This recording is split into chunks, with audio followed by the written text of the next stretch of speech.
的前备箱可以这么开，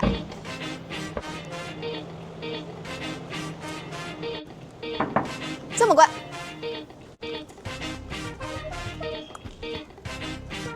后备箱可以这么开，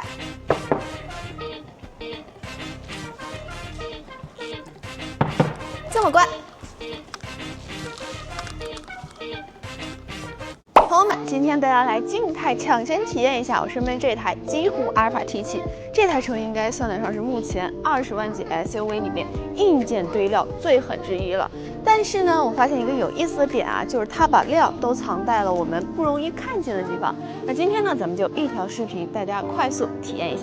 首先，咱们先来看设计。那这台车的造型呢是极致源流的设计语言，听起来挺玄乎的。那拆开来看的话呢，主要就以下3个关键词：比例、漆面还有灯。先来聊尺寸，这台车的车长5020毫米，轴距呢达到了3040毫米，轴长比0.61。这是一个什么水平啊？就相当于是这台车的轮子被推到了4个角，它的前后悬得很短，再配合上1.18的宽高比，整个车的姿态啊是这种向下压低的，不是那种高高在上像面包车拉长的 SUV。你可以说它不激进，但是这台车看着绝对一点都不臃肿。但其实从正面上来看的话呢，这台车的机盖有那种俯冲金线，车头呢也是那种低趴宽体的设计。风阻系数，这台车做到了0.625 CD， 在同级的中大型 SUV 里面算表现不错的。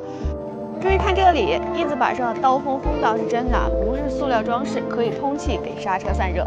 漆面呢，我要多说2句，幻影绿和凝液紫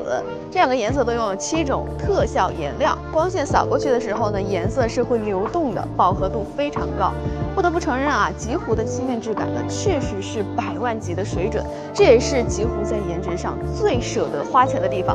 前后车灯呢都是这种贯穿式的星云灯组，解锁之后还有动态灯语，非常有仪式感。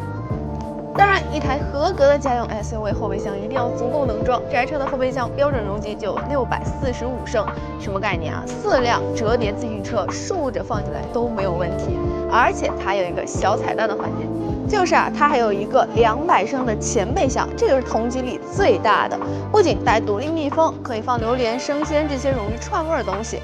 而且的话也不会影响车内的空气。车内啊，我比较满意的一点就是它有36处的储物空间，分布合理，门板、中控、后排、侧边都有，像我们的手机啊、水瓶啊，还有纸巾都能找到固定位置。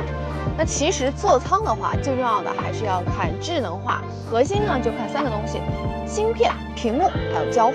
首先咱们先来看芯片，那它用的是5G 4纳米的制程，目前车规级里啊算最快的，千问和豆包双 AI 接入，语音响应几乎是同步的，没有等半秒那种延迟感，连续指令、分区指令，这台 T7呢都是支持的。那另外的话呢，给咱们安排上了一个17.3英寸的中控屏，3K 分辨率，显示的细腻度没有问题，而且非常的丝滑流畅。那再加上啊，头顶呢有一块1.1米的全景贴近屏，17.3英寸的中控屏，3K 分辨率，显示的细腻程度和丝滑流畅度值得给个好评。而且这车我最种草的一个点就是这个1.1米的全景贴近屏 PHUD， 这也是同级唯一的啊。那它呢分成了3个板块，3个独立的显示区，你可以把导航放在中间，歌放在最右边，然后娱乐信息放在最左边，或者是把咱们仪表的信息挪在最左边。它的自由程度还是比较高的，你可以去自定义调节。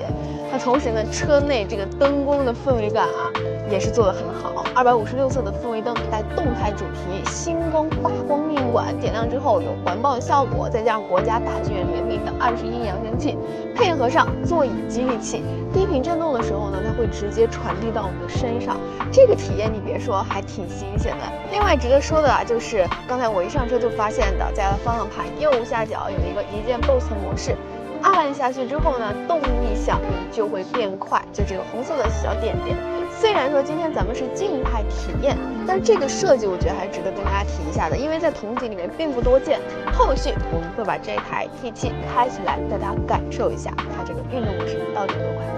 当然，3电才是这台车最硬核的地方。它全系用的都是宁德时代的电池，纯电版84.8度电，CLTC 715公里，增程版呢43.9度的电。那纯电能跑320公里，满欧满电的综合续航1315公里。这2个续航数据在同级增程车里面是比较领先的，因为大部分的增程车啊，纯电也就只能跑个200，但这车能跑300出头。这也就意味着咱们日常通勤开这台车，完全可以把它当做纯电车去用了，1周1次用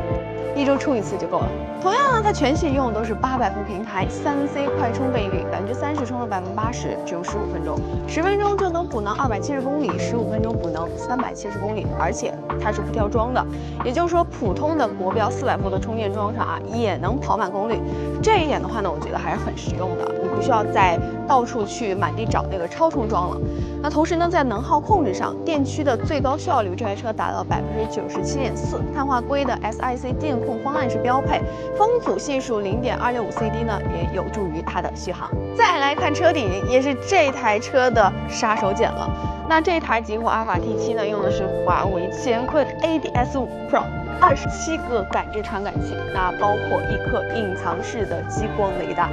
也就是说高速程序 NA， 包括说自动泊车，这台车都是支持的。那这套系统的核心能力，我相信不用多跟大家介绍，大家心里也都非常的清楚了。总结一下这辆极狐阿尔法 T7 的静态表现，漆面质感和外观比例在同级里很突出，再加上它的空间得房率高，储物布局呢非常的合理。还有就是它的3D 硬件确实很能打，不仅有800伏，还有宁德时代，加上你最想要的长续航。还有就是华为智驾呢，也是目前市面上的硬通货嘛，麦格纳制造也保证了车身的刚性和一致性。那如果说屏幕前的朋友们，你在选车的时候呢，比较看重3电品质、智驾能力、空间实用性，那这台车呢还是非常值得考虑一下的。8月26号这台车就要开启预售了，你觉得它定价多少合适？评论区聊聊。